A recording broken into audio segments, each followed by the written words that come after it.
Hello, this is a special message for you.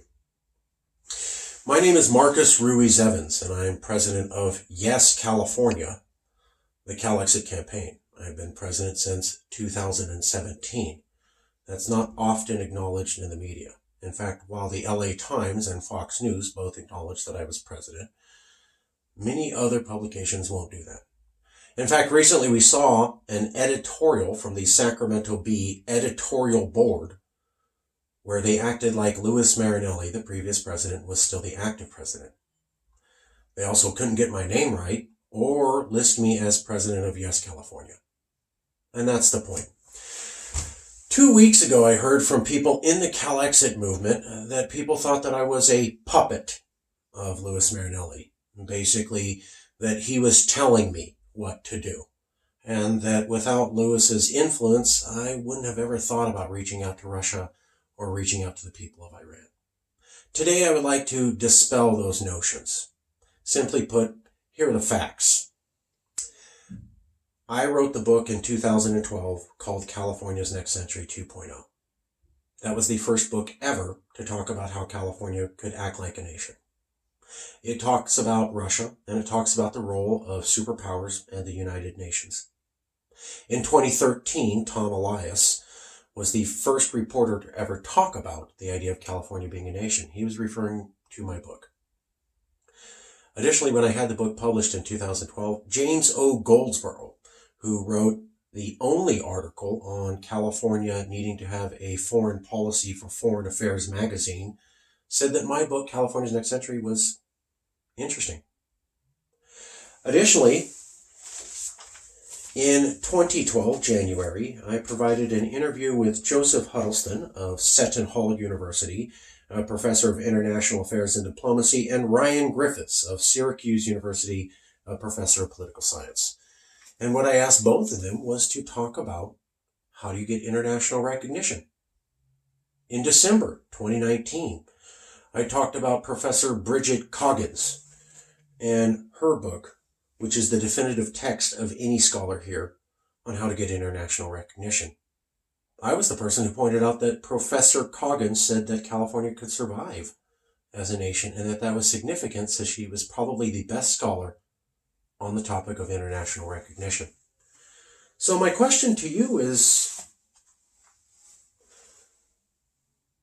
if James O. Goldsboro recognized my book, and if the first article about international recognition was my book, and if the only article about how to achieve international recognition was me conducting interviews with professors, and if the only time someone pointed out to the CalExit movement that it's really significant that Professor Coggins made this comment about CalExit, then who exactly is better equipped than me to understand the international legal environment and how to achieve recognition?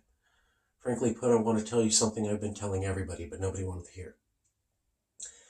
I told Ruiz, let's have an embassy in Moscow. That was my idea. Because as a published author, I knew that you had to have international recognition. And I knew that under international law, the role of the Security Council is huge. Additionally, it was my idea that Yes, California reach out to the Iranian people and ask for an embassy there. There's an article called How I Became a Useful Idiot for the Russian Government. I've had that out for 6 months. Nobody's asked to look at it or talk about it. In that article, I point out some key dates. June 23rd, 2015, I informed Ruiz that Russia had good relations with California because they were trying to invest in certain properties in the far north. September 27th, 2016, I informed Ruiz that when Yes, California went to a conference in Moscow, Yes, California was not attacked, only Russia was, meaning we could probably have more interactions with Russia and not have our reputation damaged in the media. September 29th, 2016, I informed Ruiz that Zocalo Public Square had said, hey, it's okay for Californians to reach out to Russia. September 30th, 2016, I informed Ruiz that Governor Brown had written an essay telling Californians it's okay to have good relationships with Russia in order to not get us all blown up. October 12th, 2016, I informed Lewis that he should make California seem more rational in its approach to Russia. And finally, on October 13th, 2016, Yes, California announced an embassy in Russia. That's all in the essay, I Was a Useful Idiot for the Russian Government. Dates, times, down to the minute are there.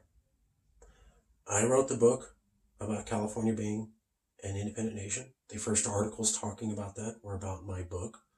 The only professors and scholars of international relations who've been interviewed by anyone in the Calexit movement about how to achieve international recognition was by me. And so the question I'd like to ask you is, do your own research. Did the previous president of Yes, California write a book on California being a nation, how to achieve international recognition, get an endorsement from a known international scholar, interview other professors, or did I do it? I'd also like to introduce you to the concept of institutional racism. Institutional racism says that white people think of everything. And as a little Mexican boy growing up, I was told that Mexicans simply can't be put to be seen as intellectuals. So when I see people say Lewis made Marcus agree to put an embassy in Russia, and Lewis made Marcus think about reaching out to the Iranians and asking for an embassy, that's wrong.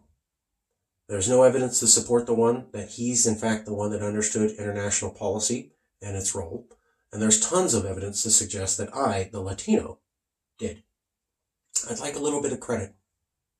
Those were my ideas. I invented them. I was born and raised in California. I believe in California. And I did it because it's good for California, not because I care about Russia or Iran or anything like that. Californians do not believe in building walls. We believe in building bridges. I've always said that since 2012.